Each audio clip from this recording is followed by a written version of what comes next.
तुम्ही ही seasonable recipe try करत असाल तर ही हिरवी वाटाण्याची कचोरी नक्की ट्राय करा, तुम्हाला नक्की आवडेल। ही कचोरी बनवण्यासाठी मी 1 वाटी हिरवे वाटाणे घेतले आहेत, कोथिंबीर, आलं, लसूण, हिरवी मिरची, 2 चम्मच धने, 1 चम्मच सौंफ, 1 चम्मच जिरा, अर्धा चम्मच अजवाईन, 2 चम्मच बेसन घ्यायचं आहे। त्या साईडला एका भांड्यामध्ये 1 वाटी मैदा, 1 वाटी गव्हाचं पीठ घ्यायचं आहे। तर गव्हाचं पीठ यासाठी घेतलं आहे की लहान मुलांसाठी ही योग्य रेसिपी आहे।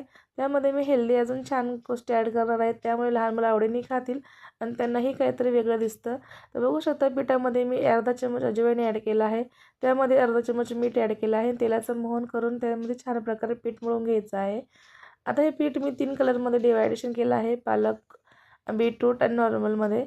आता हे कलर टाकायचा हा रिझन आहे, आपण फूड कलर मुलांसाठी चांगला नसतं, त्यामुळे मी बीटरूटचा कलर वापर केला आहे।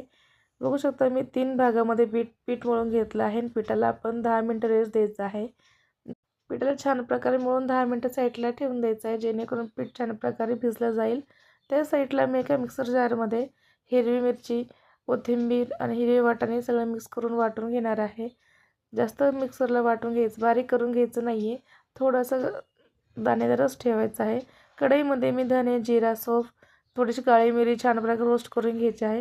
लक्षात ठेवा जास्त भाजायचं नाही आहे, नॉर्मल गरम करून घ्यायचं आहे आणि एकदा खलबत्त्यामध्ये कुटून घ्यायचं आहे। तर तुमच्याकडे खलबत्ता नसेल तर तुम्ही मिक्सरमध्ये बारीक करू शकता।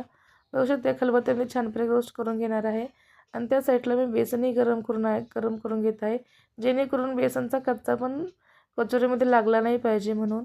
त्याच कढईमध्ये मी थोडंसं तेल ॲड करून हिरव्या वाटण जे करून घेतलं होतं हिरव्या वाटाण्याचं, ते यामध्ये फ्राय करून घ्यायचं आहे।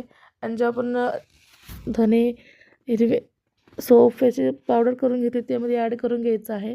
त्यामध्ये लाल मिरची पावडर, गरम मसाला, चिकन मसाला, चाट मसाला आणि हाफ टीस्पून मी लिंबूचा रस ॲड केला आहे। त्यामध्ये 1 बटाटा मॅश करून टाकला आहे, बेसन हे छान प्रकारे ॲड करून मिक्स करून घ्यायचं आहे आणि ह्याचे छान प्रकारे लाडूसारखे गोळे तयार करून घ्यायचे आहेत।